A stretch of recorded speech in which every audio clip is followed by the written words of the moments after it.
Bienvenidas y bienvenidos a El Puente, un espacio para cruzar ideas, experiencias y territorios. En este episodio tenemos el gusto de conversar con un invitado que ha caminado la política desde la raíz. Andrés Cancimance es representante a la Cámara por el departamento del Putumayo, investigador, académico y ahora político, pero sobre todo una voz que ha puesto el territorio, la memoria y los derechos humanos en el centro del debate. Prepárense para una conversación sincera, profunda y, como siempre, con puentes hacia el futuro. Representante, bienvenido al Puente Podcast. Muy buenas tardes, David, y muchas gracias por la invitación a este espacio y, por supuesto, un saludo para todas las personas que están sintonizando, escuchando este podcast. Más allá del cargo, ¿quién es Andrés Cancimance? ¿Qué historias, personas, lugares lo han llevado a ser quien es? Bueno, Andrés Cancimance nació y creció en una zona rural del departamento de Putumayo. Este departamento queda al sur de Colombia, comparte frontera con Ecuador y con Perú, y el municipio en el que mis padres decidieron radicarse hacia los años 80 se llama Valle del Guamués, o también se le conoce como La Hormiga. Y justamente ahí, en una vereda que se llama Alto Palmira, nací y estuve hasta los 10 años creciendo en ese contexto muy rural. Luego de esa luego de ese lapso de tiempo de 10 años, resulta que en la vereda no había quinto de primaria, solo la escuela ofrecía hasta cuarto nivel, y mis padres, dos campesinos que no habían podido terminar sus estudios, creo que lo máximo que cursaron fue el primero o el segundo de primaria, estaban empeñados en que sus hijos, en esa época mi hermana y yo soy el mayor de 3 hermanos, pudiéramos cursar la educación y poder graduarnos del colegio, ojalá, y de la universidad, ojalá. Entonces, a la edad de 10 años, estos dos campesinos decidieron migrar del campo a la ciudad, justamente a la zona urbana del Valle del Guamués, porque era la única manera de que yo pudiera terminar la primaria, ingresar a la secundaria. Y es así como entonces, a partir de los 10 años de edad, empecé a vivir en una zona urbana, pero sigue siendo muy rural este espacio. Y a partir de ese impulso de mis padres, creo que opté por un proyecto de educación y soy de las generaciones de mi familia que rompió con esa limitación tan grande porque pude acceder en efecto a la universidad. También tuve la oportunidad de cursar una maestría, de terminar un doctorado, bueno, que podemos profundizar un poco más allá. Entonces todo eso soy Andrés, yo creo que soy esa lucha de un campesinado que le apuesta a que sus hijos puedan terminar sus estudios en medio de contextos difíciles, pero también soy el resultado de desafiar al destino, porque la niñez y la juventud de mi departamento tristemente aún ocurre, pareciera que está destinada a la guerra, porque las únicas opciones que encuentras es vincularte a un grupo armado ilegal o a un legal también prestando el servicio militar obligatorio o actividades de cultivo de la coca para fines ilícitos. Y es una zona, el departamento de Putumayo, donde tristemente aún se vive esa experiencia. Los niños y las niñas y los jóvenes siguen expuestos a ese contexto de guerra. Entonces también soy el resultado de un proceso de rebeldía que no quiso seguir ese camino de la guerra y que optó por educarse. Entonces creo que todo eso me define desde esos dos campesinos que lucharon para que saliéramos adelante y también desafiar un contexto de guerra en el que crecimos muchos y muchas en el departamento del Putumayo. Si quieres, de una vez vamos profundizando un poquito más en cómo es precisamente que un joven del Valle del Guamués termina estudiando trabajo social y después haciendo una maestría en ciencia política y haciendo un doctorado en antropología en la Universidad Nacional. Pues un poco sí, ¿qué le lleva a esa rebeldía a optar por la educación y en últimas abrirse un camino exitoso como investigador y como académico? Yo creo que justamente una especie de conciencia ciudadana de que la guerra no es un proyecto que beneficie realmente a las juventudes o a la niñez, ¿no? Y Y fíjese que mi familia nunca tuvo dinero para poder pagar la universidad privada. Mi única opción era ingresar a la universidad pública. No tenía otra opción. Entonces, desafiando ese destino, creo que también muy influenciado por la labor social que hacían mis padres. Ellos, recuerdo mucho imágenes de mi papá ayudándole. Es carpintero, bueno, era carpintero de oficio. Y en pleno momento de la guerra era un campesino que decidía construir ataúdes para personas que no tenían un doliente, que eran NNs, y él construía estas cajas de madera para poder darles un entierro digno a estas personas. Y tengo esa imagen de infancia, ¿no? O tengo la imagen de mi mamá participando muy activamente en las labores de la escuela, haciendo mingas para construir salones, incluso muy activa en labores culturales como la danza, la música. Entonces crecí en un entorno familiar donde la solidaridad era un principio frecuente. Y todo eso me llevó a mí, incluso desde muy niño, a vincularme a procesos juveniles, de organizaciones juveniles, y ahí nació esa idea de apostarle a formarme como un trabajador social primero, porque veía a mis padres, pero también a estas psicoorientadoras que estaban ayudando a la niñez en el departamento, y creo que fueron un buen ejemplo. Entonces mi labor social viene de cuna, viene de la infancia, y ese compromiso con ayudar a otras personas está forjado también con el ejemplo de mis padres y de otras personas. A los 10 años yo conocí la biblioteca pública, un espacio único en mi pueblo, porque era el único que teníamos disponible los niños y las niñas y los jóvenes como un refugio ante la presión de los grupos armados. Y me refugié en los libros, en la literatura, en grupos de amigos de biblioteca que creamos, y eso también hizo que yo optara por irme por las ciencias sociales. A los 17 años que terminé el colegio, donde también pude ser personero del colegio en su momento, tuve la decisión de presentarme a la Universidad Nacional de Colombia en Bogotá. Mis padres no sabían hasta el día en que les dije, compré un PIN para la universidad con los ahorros que había tenido del descanso que ellos me daban, y les dije, y tal día tengo que ir a Florencia porque ni siquiera en Putumayo podíamos presentar el examen, y me voy a presentar el examen. Mis padres siempre me habían apoyado, pero se sorprendieron mucho, y en efecto me fui a Florencia, presenté el examen. Muy accidentado porque el recorrido en esa época era muy largo, no teníamos una vía buena como quizá ahora la tenemos, y luego de un mes teníamos que esperar el periódico porque en esa época no había internet en Putumayo, y solo por periódico que llegaba 8 días después de que se publicara podíamos saber si habíamos pasado a la universidad. Entonces llegó el periódico 8 días después de que saliera la publicación, y en efecto había pasado el examen de la Universidad Nacional, y a los 17 años les dije, pues pasé y me voy. Yo creo que no les pedí permiso ni nada, simplemente dije me voy. Entonces ellos me preguntaban, bueno, ¿y cómo va a ser usted? Porque allá no tenemos a nadie conocido, ¿dónde va a vivir? Le dije, no sé. Yo sé que la universidad tiene residencias universitarias, que la universidad me puede dar un crédito beca, que la universidad tiene un bono alimentario, y voy a aplicar a todo eso. Y entonces había que conseguir codeudores.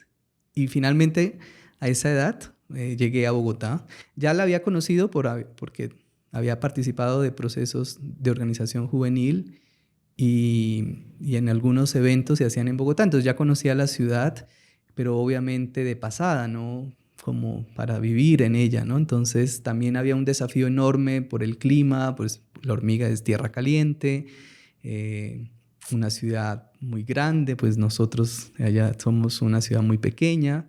Entonces a los 17 años en la universidad pública inició mi formación como trabajador social.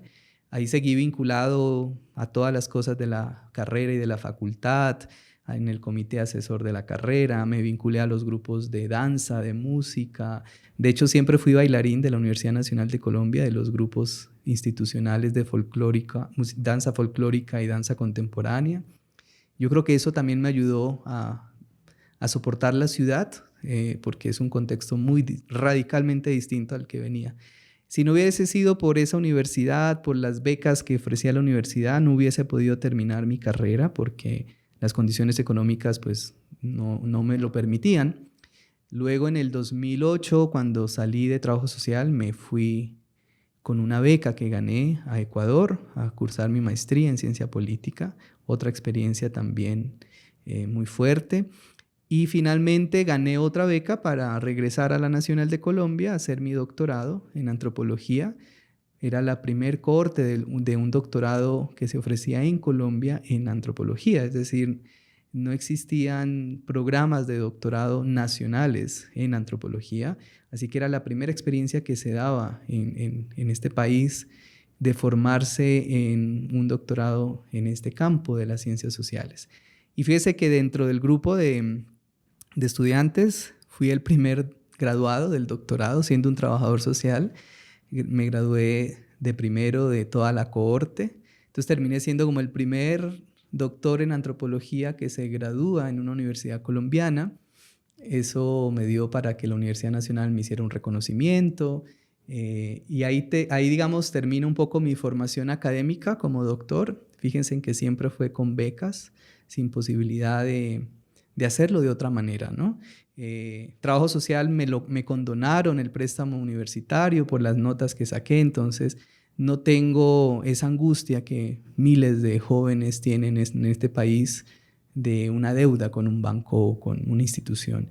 Entonces, soy de los privilegiados que salió de la universidad sin deudas porque me lo condonó la misma universidad. Y claro, viví en residencias universitarias y la dinámica en residencias universitarias es única por todo lo que sucede en ese edificio quemado. Y por todo lo que se comparte, ¿no?, con la gente del país, porque es el país entero reunido en un edificio y eso fue muy bonito. Pero, digamos, es una bonita historia de ascenso social mediante la educación. Así es. Que era una gran promesa a finales del siglo pasado y que todavía nos la venden como una gran promesa de ascenso. Por ejemplo, Ser Pilo Paga era un poco eso. Era que los mejores estudiantes accedieran a las mejores universidades para mejorar las condiciones sociales. Es de las opciones, sí, si en el país no se crean ese tipo de programas, muy difícilmente las juventudes rurales pueden acceder a formarse educativamente, ¿no? Y entonces, claro, influye que exista eso, pero también influye la decisión personal de cada quien de salir adelante en medio de las posibles dificultades, ¿no? Yo le he contado esto de manera muy lineal, pero también habían muchos momentos difíciles de pasar hambre, de no tener para pagar las fotocopias de la universidad. Obviamente la educación ha ido mejorando, ya la tecnología ayuda, ya creo que, no sé, en la universidad no es requisito que uno tenga que imprimir fotocopias para leer, bueno, o acceder a las bibliotecas. Entonces, creo que si no existen estas oportunidades, muchos jóvenes no podrían tener un título. Mire que si yo reviso cifras, soy de los menos del 1% en el departamento del Putumayo que tiene un doctorado. Un departamento como ese donde no existe una universidad pública, porque, claro, la gran pregunta es ¿por qué se fue a Bogotá? Y la respuesta es porque Putumayo no tiene universidad pública, aún no la tiene. Estamos en 2025, pero en el 2004, que fue cuando salí del colegio, pues las condiciones en Putumayo eran mucho más adversas porque ni siquiera existían propuestas de formación en educación superior de otras universidades, así sean privadas, ¿no es cierto? No existía en el departamento lo que hoy seguramente existe. Hay pocas universidades ofertando programas, no son programas amplios, o te formas como contador, administrador y nada más. Entonces, claro, por eso termino yo a los 17 años en Bogotá, porque si quería formarme o tener una profesión, era la única manera, salir. Y tenemos jóvenes de Putumayo en Pamplona, en Antioquia, en muchos departamentos lejos de Putumayo, formándose, siguiendo este mismo camino que estoy contándoles aquí, de buscar una iniciativa en una universidad porque no quieren quedarse sin su profesión. Entonces la historia de la educación superior en Putumayo es esa historia del desarraigo, porque nos toca irnos, dejar no solo la familia, sino los grupos de amistad que tenemos o lazos que hay, pero también es la historia del endeudamiento, porque salir de Putumayo a Pamplona, imagínense, en el norte del país, implica que el estudiante tenga que pagar una habitación, tenga que buscar cómo alimentarse, quizá pagar transporte. Entonces, es la historia del endeudamiento. Y en Putumayo no solo se endeudan con el ICETEX, que es una figura que tristemente está pues, muy cuestionada en los últimos años por el tipo de deuda que adquieren los jóvenes, sino que también se endeudan con el gota a gota. Entonces, el campesino y la campesina que tiene a su hijo en Pamplona o en Neiva o en Medellín, pues tiene que buscar a la gente que presta a gota para poder sostener a sus hijos, ¿no? Entonces la historia del desarraigo es la historia del endeudamiento y ojalá eso llegase a cambiar en algún momento para que el destino de cientos de jóvenes putumayenses sea otro, ¿no? Pero también hay que admirar que esta historia que les comparto no es única. Yo creo que un gran número de putumayenses ha seguido esta misma ruta, pero sigue siendo una cifra muy baja de quienes accedemos a la educación. Y entre más te especializas, la brecha de desigualdad es mayor. Es decir, entre el acceso de la primaria a la secundaria, allá hay una brecha, pero no es tan alta entre la secundaria y el pregrado, y entre el pregrado y el posgrado, ¿no? Entonces, ser parte del menos del 1% con un doctorado en Putumayo, pues también es muy triste, porque uno ve que justamente se necesitan mejores ofertas de formación en un departamento como Putumayo, ¿no? Tan rico, tan biodiverso, con muchos potenciales, ¿no? Que la guerra ha eclipsado, pues porque seguimos en guerra y eso ojalá algún día cambie.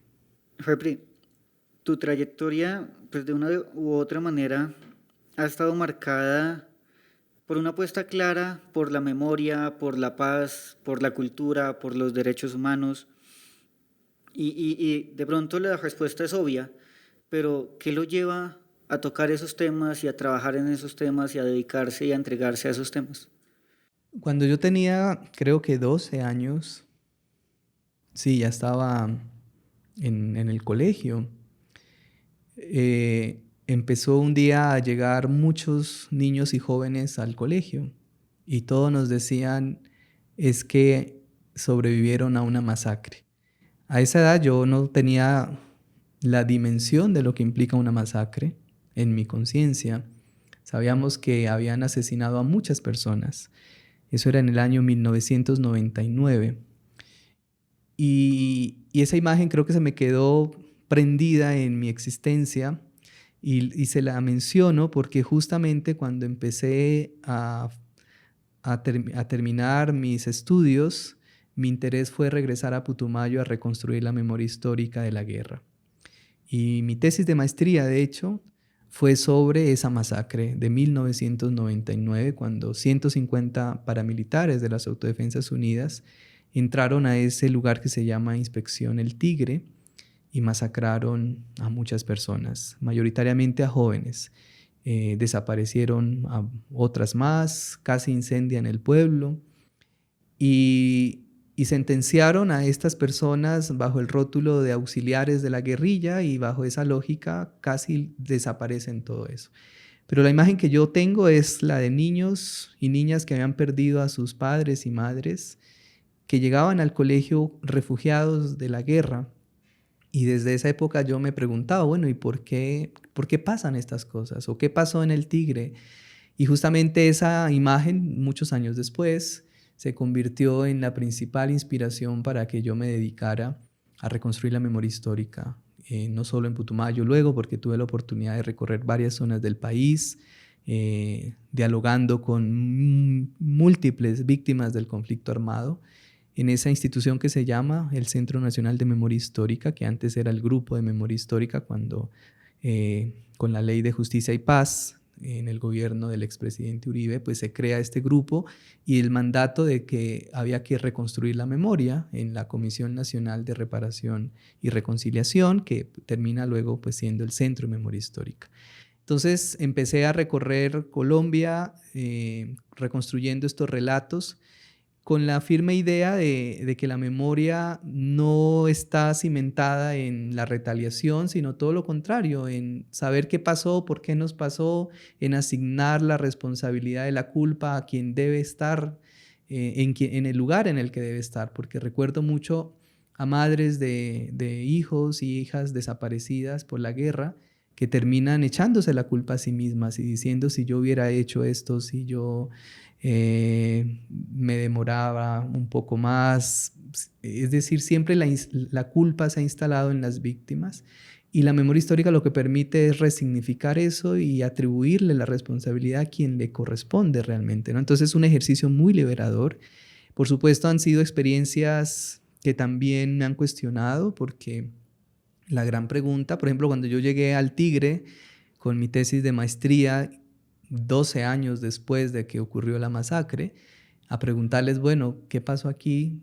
Cuéntenme, compártanme un poco, reconstruyamos esa noche de la masacre. Pues la primera respuesta de las personas fue, ¿por qué tenemos que hablar de eso que nos duele tanto?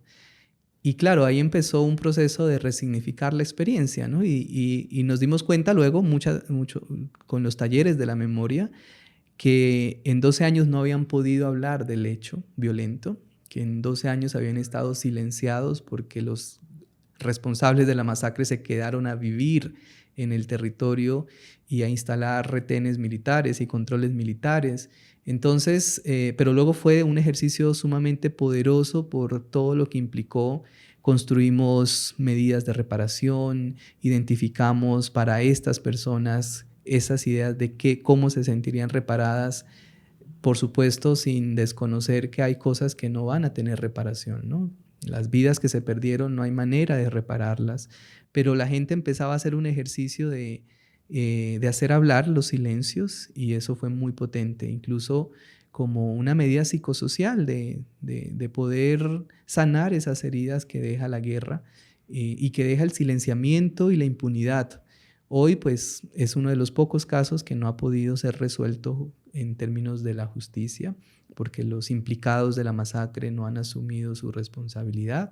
Se le atribuye el caso a alias Macaco, que muy recientemente pretendía ser gestor de paz de este gobierno, pero no ha hablado sobre por qué hicieron eso, ¿no? Pero también la memoria permite que las comunidades reivindiquen su lugar de sociedad civil, porque la principal exigencia es quítennos esa estigmatización de guerrilleros. Nosotros no somos guerrilleros, no somos auxiliares de la guerrilla, somos víctimas de una guerra que nos puso en un lugar como ese. Entonces, bueno, es poderosísimo lo que se ha hecho sobre el tema de la memoria histórica.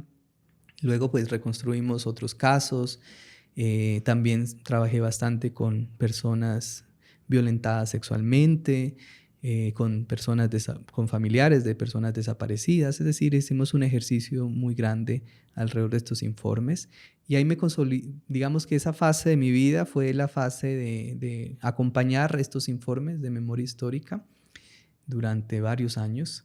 Y ese fue como un momento que luego llegó casi que una crisis profesional sobre, bueno, ¿y por qué? Porque la gente te cuenta su historia, pero también quedan cosas pendientes que muy difícilmente uno puede ayudarlas, ¿no es cierto? Los investigadores recogemos la información y nos vamos.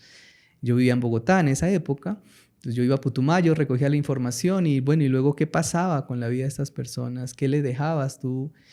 Y fíjese que en un segundo momento de mi experiencia profesional me encontré con todo el potencial del trabajo psicosocial, que era construir o acompañar a personas víctimas de la violencia del conflicto armado a través de técnicas de autocuidado para trabajar emocionalmente esos dolores. Entonces, mi segunda fase de vida antes de la política fue estar en lo psicosocial, acompañando a víctimas a sanar heridas de guerra y también a profesionales que trabajaban con estas víctimas, porque muchas veces los grupos de profesionales que acompañaban el ejercicio de la memoria histórica no estaban preparadas en herramientas básicas, por ejemplo, de cómo hacer la contención emocional.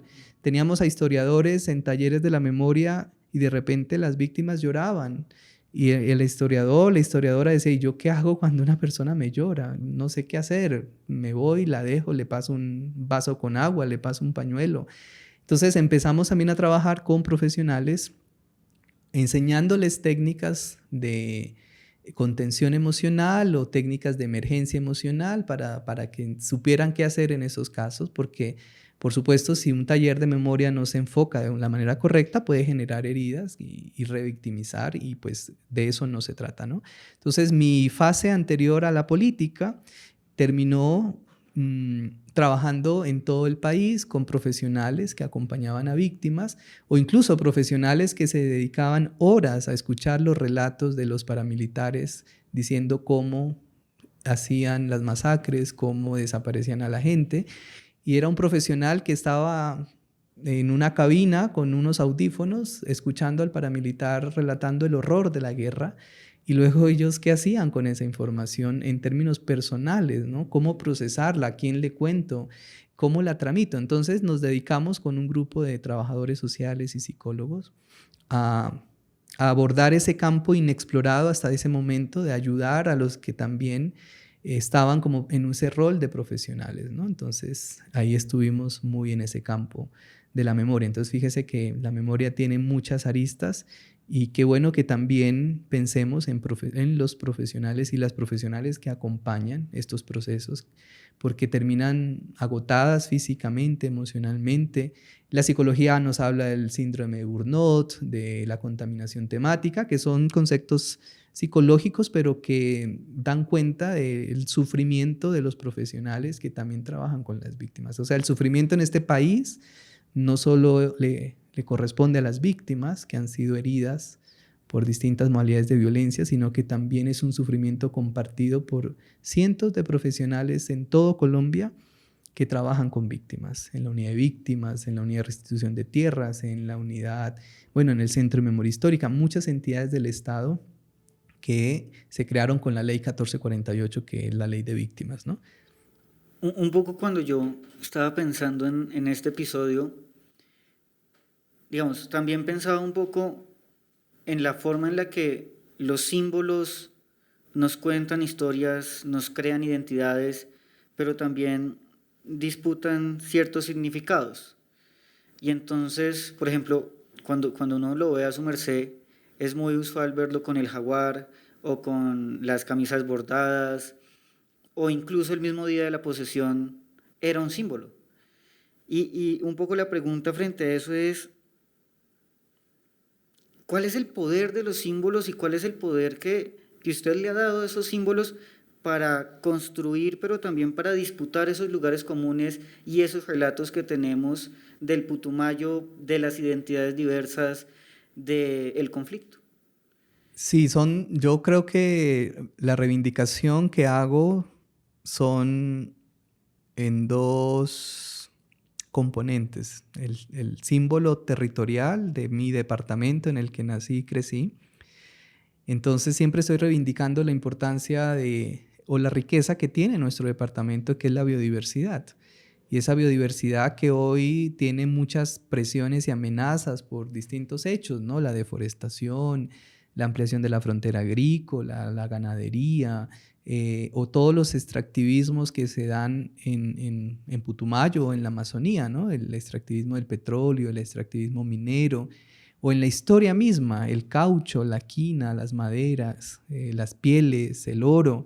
Entonces, creo que el símbolo está mostrando o invitando más bien a que conozcamos de esa gran biodiversidad que tienen territorios como el Putumayo, que es un territorio andino amazónico, andino porque tiene páramo y amazónico porque tiene a la gran cuenca de la Amazonía.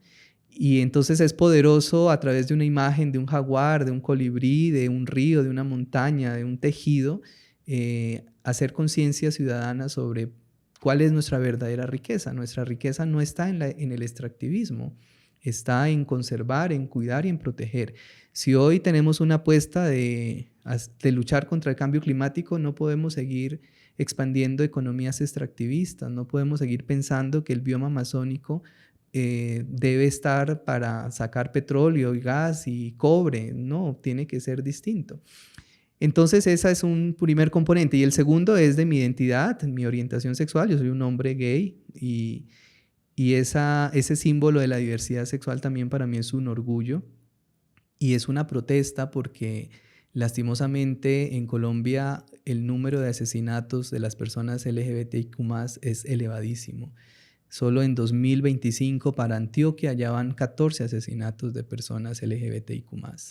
Por ponerle el caso de un departamento nada más, pero si sumamos todo el país es alarmante. Entonces es un símbolo que reivindica primero que existimos, que tenemos un lugar y que exigimos respeto de toda una sociedad que debe cambiar su modo de relacionarse con las diversidades, ¿no? Entonces, cuando decidí entrar al Congreso de la República, uno de los sitios más conservadores que yo creo que existen en Colombia, en tacones, era un acto de reivindicar todo eso, que la diversidad existe, no la podemos ocultar, que tenemos un lugar también en la sociedad, que podemos llegar a esos espacios de ocupar la política y que siempre estaremos enviándole un mensaje de solidaridad a las personas que han perdido a sus seres queridos. No solo familias, sino la familia elegida, porque también es cierto que muchas familias biológicas también se convierten en agresoras y por eso nos toca buscarnos unas familias elegidas. Pero estas familias sufren cuando asesinan a las personas diversas, ¿no? Entonces ahí creo que el poder del símbolo es reivindicar una lucha histórica de un movimiento social que ha sido muy vulnerado y que por todos los hechos de discriminación, homofobia y transfobia, pues ha puesto muchos muertos, ¿no? Pero también es un movimiento creativo, poderoso y que ha venido ganando derechos muy importantes en el país. Derechos que, valga la pena decir, se han ganado por las luchas de estos movimientos y por decisiones de las Cortes, no porque el Congreso de la República haya avanzado en leyes a favor de la diversidad. Y, digamos, ahí también lo pensaba un poco en el tema de, también le das de una u otra manera la posibilidad a que jóvenes y personas con infancias diversas puedan tener un referente de que se puede ser gay, se puede ser lesbiana, se puede ser trans y ser exitoso. Y digamos, sí, podemos pensar en la política, en Angélica, en Claudia, en Mauricio Toro, pero de una u otra manera, pues vienes del Putumayo, vienes de un departamento machista, un departamento tradicional todavía atravesado por el conflicto. ¿Cómo conectar ese lado personal de tu identidad con tu lado público y con tu lado político también? Primero es una decisión personal ser visible desde ese lugar público. Es decir, en Colombia la historia de los políticos en el closet, por ponerle una palabra, abunda. Si hiciéramos un libro sobre cuántos políticos han ejercido cargos de elección popular sin develar su orientación o identidad de género, pues abundarían los casos, ¿no? Hay muchos casos al respecto. Entonces es un posicionamiento político de mi parte de asumirme en este rol de manera pública como un hombre gay. De hecho, la primera vez que las izquierdas en mi departamento me dijeron queremos que usted compita en un cargo de elección popular, lo primero que les dije fue tienen que saber que yo soy un hombre gay y que no está en negociación que oculte mi orientación. Si ustedes quieren que yo sea un candidato de ustedes, tienen que saber que no voy a ocultar que soy gay. Y no va a ser una bandera seguramente de la campaña, pero no me pidan que me case o ponga una mujer como fachada para que en el departamento del Putumayo voten por mí. Si ustedes creen que pueden con eso, si son capaces de respetar eso profundamente, pues yo acepto ser el candidato. De lo contrario, no estoy interesado. Entonces, fíjese que es una posición mía de no ocultar esa esencia de mi vida. Y yo creo que la política va a cambiar cuando las personas actúen de manera genuina, cuando no actúen desde un lugar de la vergüenza. A mí no me avergüenza ser un hombre gay y estar en la política, creo que es un orgullo para mí. Y sí, es un referente, ¿no? Porque no solo estás diciendo que los políticos gays pues, solo son los de las grandes ciudades, sino que también gente de zonas tan rurales como Putumayo pueden estar en sitios para ocupar un lugar importante en la política, ¿no? Por supuesto, eso en Putumayo generó mucha controversia. De hecho, la primera vez que yo usé tacones fue en una marcha del orgullo LGBTI que hicimos en Putumayo, en Mocoa. Yo era diputado de la Asamblea Departamental de Putumayo. Por el estatuto de oposición, pues había sido candidato a la gobernación y quedé de segundo. Y en esta marcha del orgullo LGBTI yo salí en tacones. Bueno, el departamento se paralizó por su doble moral. Y era curioso porque la gran pregunta que se hacían muchas personas, incluidos periodistas locales, era: ¿a usted no le da miedo perder votos por usar tacones en público? Y yo les decía, no, si eso no es mi preocupación, porque yo creo que entre más genuino es un político, mayor apoyo debería tener de la población. En efecto, luego fui candidato a la Cámara y gané y fui la persona más votada en la historia del departamento. Todavía no hay un representante en la Cámara, mi lista fue abierta, a diferencia de otras listas del Pacto Histórico, mi lista fue abierta. Entonces, han sido los votos que más han emitido los y las putumayenses por un representante de la Cámara en la historia del departamento.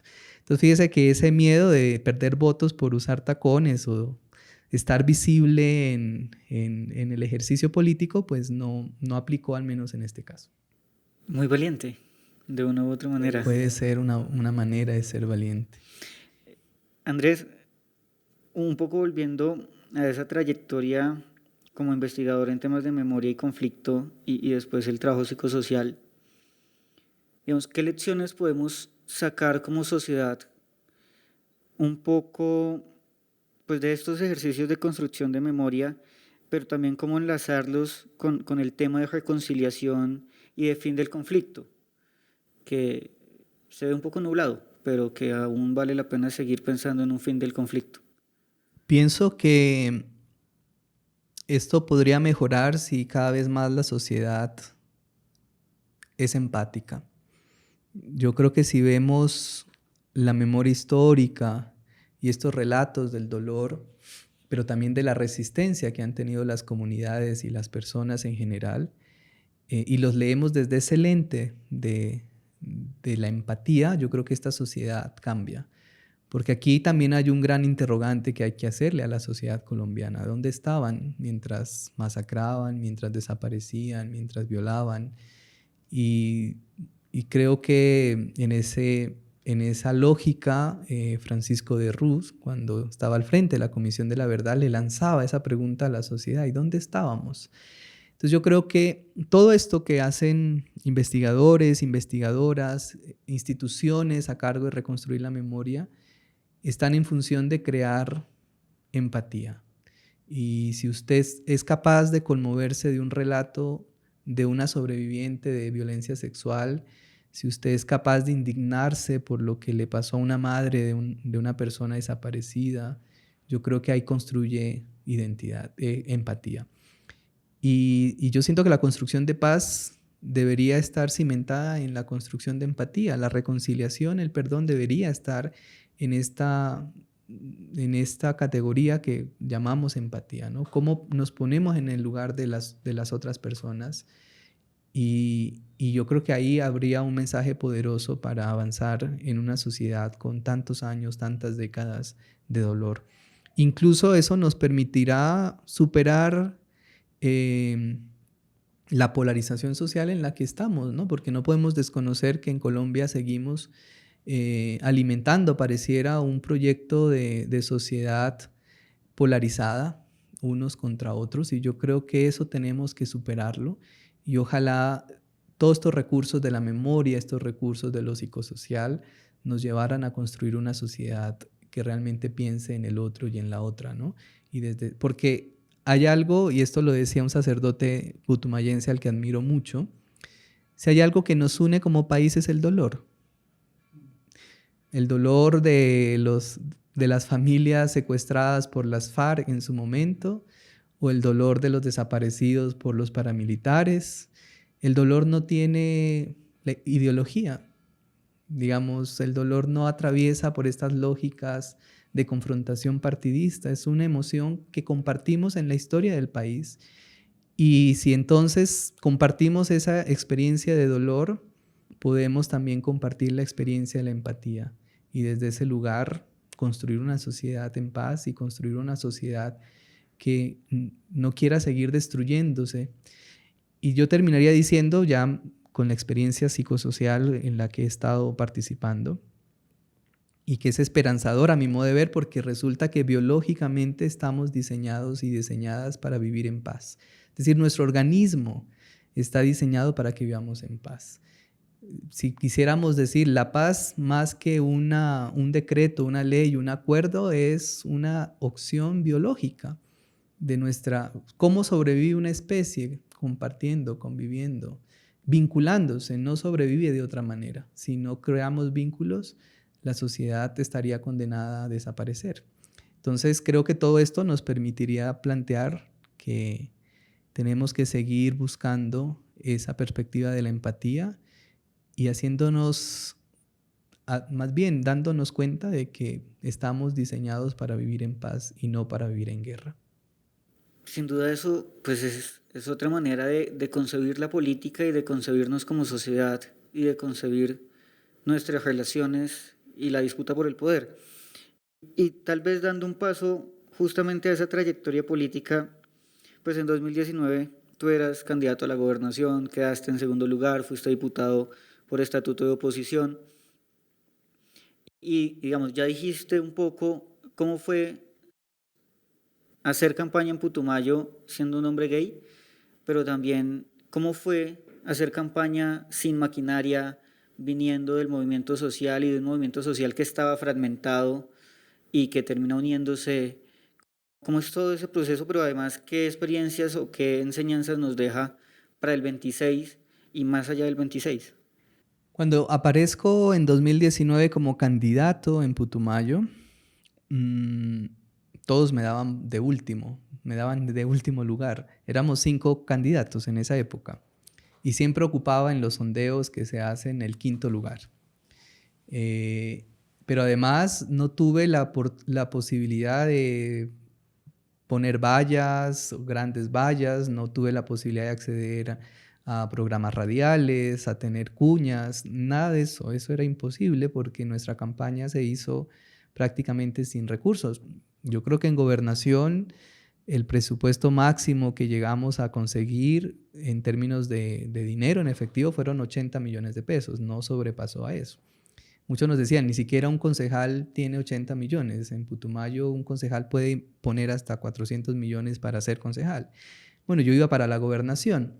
Entonces, no había un recurso, pero fíjese que en ese año lo que sucedió fue que el movimiento social empezó a esperanzarse en la posibilidad de ganar, porque habían 4 candidatos muy cuestionados con, digamos, presuntos hechos de corrupción, y había un candidato que era atípico a todo eso, no tenía vínculos, no estaba vinculado a temas de corrupción, venía de la academia. Además, mi hoja de vida les generaba mucha admiración, pues porque de los pocos doctores con título de doctor haciendo una campaña, yo tuve la oportunidad de ir a hacer una pasantía a Harvard como requisito de la Universidad Nacional de Colombia, entonces tuve un semestre en Boston viviendo. Entonces, como quién había ido a Harvard de Putumayo, a Boston. Entonces, todo eso generaba como un entusiasmo ciudadano.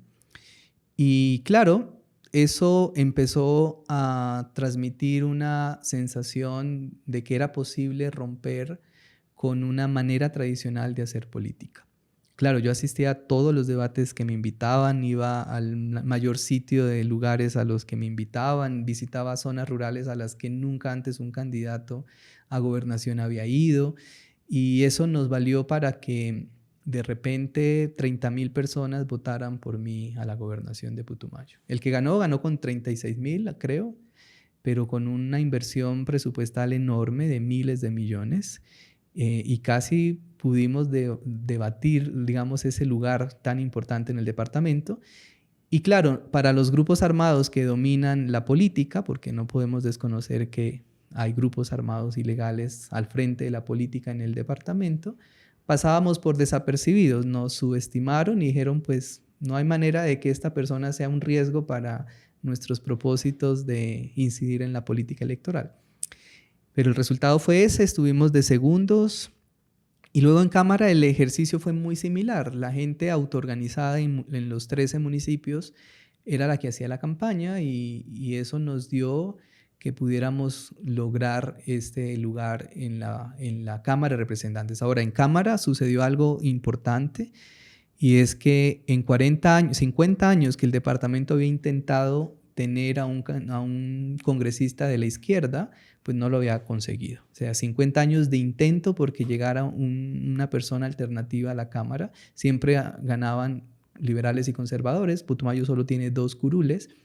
Entonces fue la primera vez que ganó una persona alternativa a la Cámara de Representantes. Entonces rompimos ahí también una brecha histórica y creo que eso fue gracias a la organización ciudadana y por supuesto al trabajo que pudimos hacer en la Asamblea Departamental durante un año que pudimos estar ahí, de seguimiento, de control político, y todo eso nos permitió, creo, conquistar después de 40 años este lugar en el Congreso. ¿Cómo te ha ido en el Congreso? El Congreso ha sido una experiencia llena de emociones, ha sido esperanzador por muchos proyectos que hemos logrado promover, también de muchas frustraciones porque es un Congreso que no avanza en proyectos que mejorarían las condiciones de vida de las poblaciones. Por ejemplo, que estemos debatiendo si es importante la salud o no, o si es importante los derechos laborales. O sea, creo que eso es muy frustrante para quienes venimos de un lugar académico, para quienes venimos de un lugar de recorrer el país y conocer los dolores de la guerra.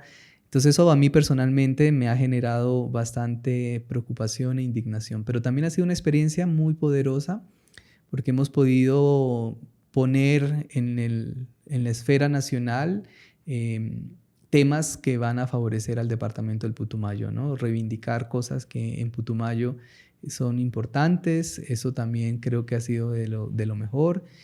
Y la posibilidad de incidir en espacios con el gobierno de la misma manera porque nos ha permitido conquistar cosas valiosas. Por ejemplo, que podamos hoy celebrar un COMPES LGBTIQ, que es una política pública para garantizar derechos a las personas LGBT por más de 10 años, con un presupuesto de más de 250.000 millones de pesos, con más de 160 acciones concretas que vincula 55 entidades. Solo por ponerle ese ejemplo, yo creo que ha valido la pena estar en ese espacio del Congreso de la República reivindicando a poblaciones históricamente excluidas, maltratadas, violentadas como las personas LGBTIQ+, ¿no? Y muchos otros asuntos que nos llenan de felicidad que se aprueben tanto en el Congreso como acciones que hace el gobierno nacional.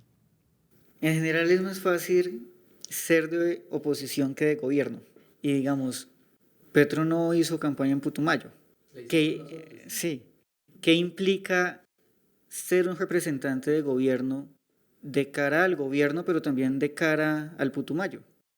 ¿Qué tensiones hay? ¿Qué desafíos hay? ¿Qué oportunidades hay? Bueno, yo creo que en Putumayo todavía el presidente de la República es una persona a quien se aprecia muchísimo por las luchas que él está dando, que son luchas un poco más macro, luchas que están diseñadas más en un interés muy colectivo, ¿no es cierto? Y desde ese lugar en Putumayo entienden que hay cosas que seguramente el presidente no puede hacer de manera directa por el departamento del Putumayo. Entonces, pero por supuesto somos los principales receptores de esos anhelos que tienen los putumayenses con el presidente Petro, ¿no? O sea, somos como esa primera línea, por usar ese término, de recibir las quejas, las ilusiones, los anhelos, digamos, las alegrías, pero también las frustraciones. Y yo creo que ahí es importante nuestro lugar porque podemos transmitírselas también al presidente, ¿no? Al presidente y a sus asesores más cercanos. les hemos manifestado claramente las deudas que están pendientes en Putumayo. Le hemos dicho, por ejemplo, que aún hay preocupación porque la reconstrucción de la capital, el departamento de Mocoa, 8 años después de la avalancha, no avanza, y es una preocupación que hemos dicho desde el primer día que llegamos al Congreso de la República, y hemos sido muy críticos en esa parte porque no vale guardar silencio frente a la inoperancia de la Unidad Nacional de Gestión del Riesgo de Desastre frente a todas las deudas que hay. Les pongo datos muy concretos. Hace 8 años hay 909 familias esperando por una vivienda en la zona urbana. 8 años después no se han construido esas 909 viviendas. Han pasado 3 presidentes de la República y no se han hecho 909 viviendas urbanas, no se han hecho 250 viviendas rurales y muchas otras obras de la reconstrucción de la ciudad, una plaza de mercado, una cárcel, el sistema de prevención de riesgo de desastres, que son unas obras duras que hay que hacerse y que si no se terminan de hacer todas no funcionan.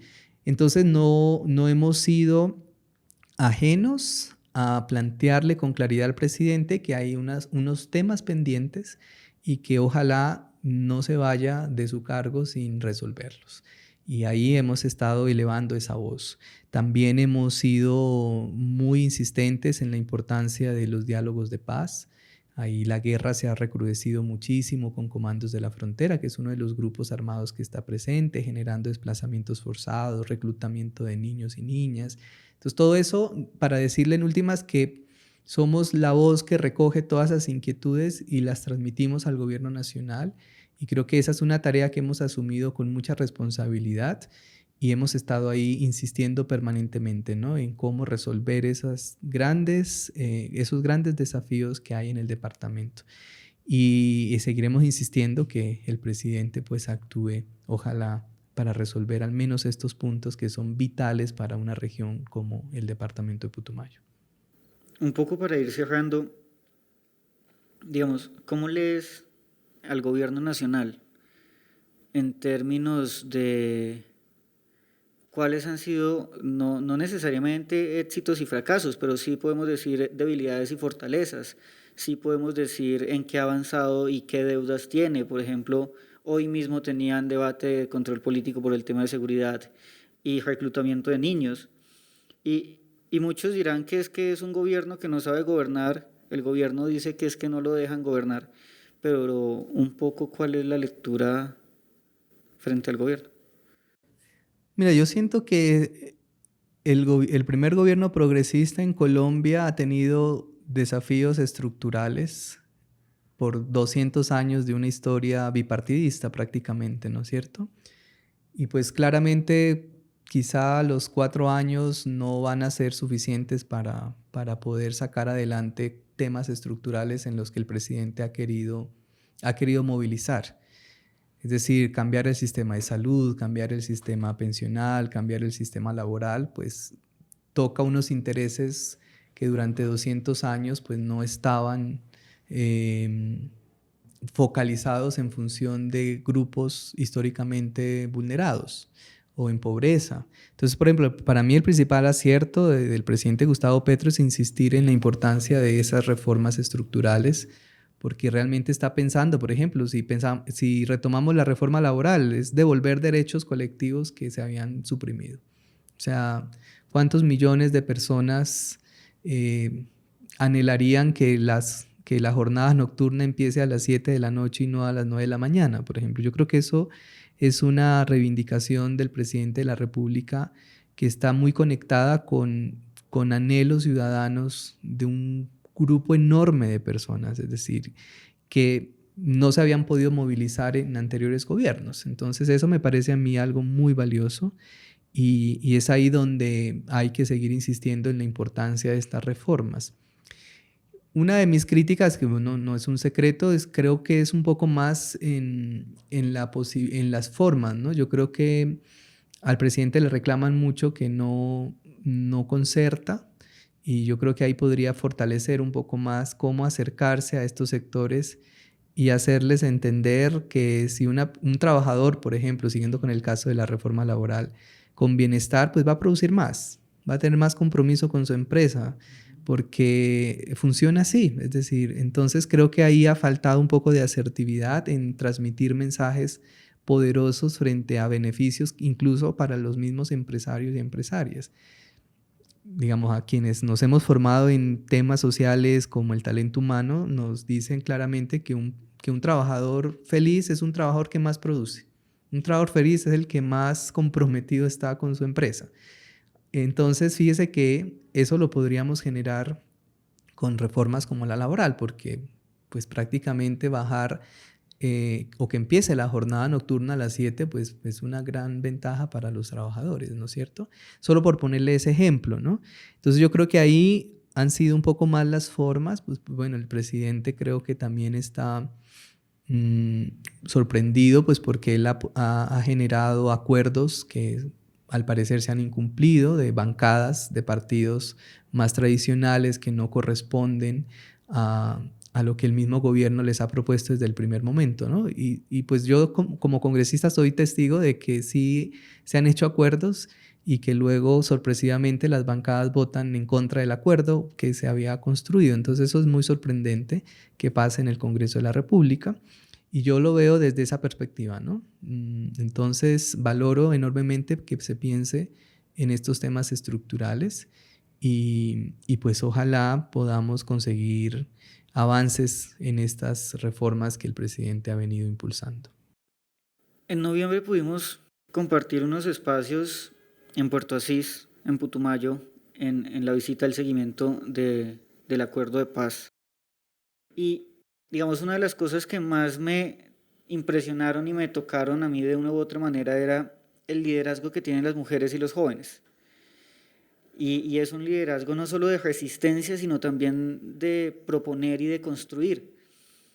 Y no sé, yo quiero brindarle un par de minutos más, un poco para que nos cuente del Putumayo, para que nos venda el Putumayo, para que nos cuente de ese departamento atravesado por múltiples violencias, pero que aún sigue persistiendo en un sueño de paz y en un sueño del cuidado de la biodiversidad.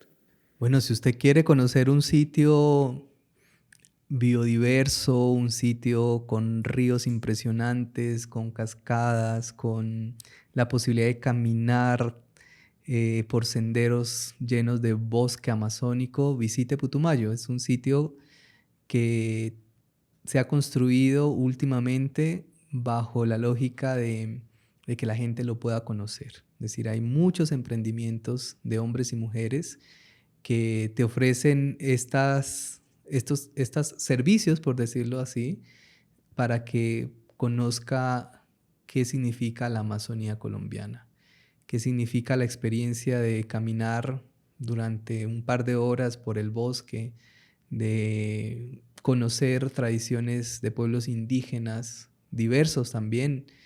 Si tienen la oportunidad de conocer el Carnaval del Perdón de los pueblos indígenas Inga y Kamsá, por ejemplo, es una experiencia inolvidable porque para ellos el Bexnate, que es una palabra así se llama el festival o el carnaval, el Bexnate es el inicio de un nuevo año y para ellos iniciar el año implica pidiendo perdón y por eso se llama el Carnaval del Perdón. Entonces, si usted quiere conocer en un solo lugar experiencias de pueblos indígenas, experiencias asociadas a la naturaleza, Putumayo es el lugar más indicado. Y es un departamento que ha sido construido por hombres y mujeres jóvenes que tienen la esperanza de mostrar todas estas riquezas, ¿no? Se come delicioso también. Todo, por ejemplo, el pirarucú, que es el pez amazónico más grande que tenemos de agua dulce, es exquisito y ya lo puedes encontrar preparado en muchas versiones, incluso en platos muy gourmet.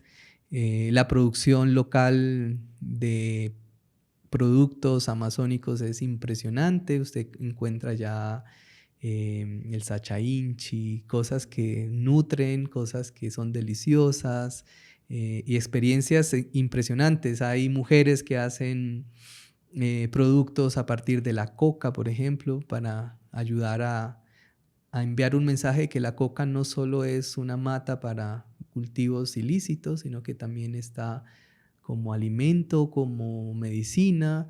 Si quieren la experiencia del yagé, que es una experiencia también llena de muchas bendiciones, está allá en Putumayo, ¿no? Entonces, Putumayo, por donde usted quiere, el plan que usted quiera armar, sea de recorrer un paisaje exótico, biodiverso, compartir con una comunidad indígena, con pueblos afros, con medicina, es el lugar indicado. Gracias. Y para irnos, una recomendación cultural, artística, que usted diga puede alimentar el alma de los oyentes. Yo estaba pensando en un libro que me cambió la vida. Es de un psiquiatra norteamericano, pero fascinante. El autor es Arnold Mindell y el libro que les recomiendo se llama Sentados en el Fuego. Es un libro fascinante para saber cómo resolver conflictos. Y creo que en un país como este necesitamos aprender muchas herramientas para resolver conflictos. Sentados en el Fuego a mí me cambió la vida, estimula el liderazgo, estimula la posibilidad de resolver conflictos y está escrito en esta clave que yo les decía, que estamos diseñados biológicamente para vivir en paz.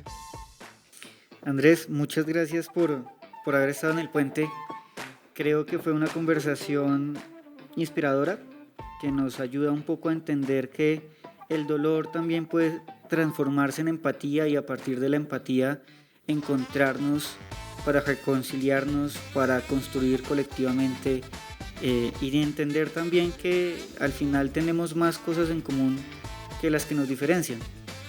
Entonces, gracias por esta experiencia. Gracias, David, por la invitación y un saludo de nuevo para todos y para todas.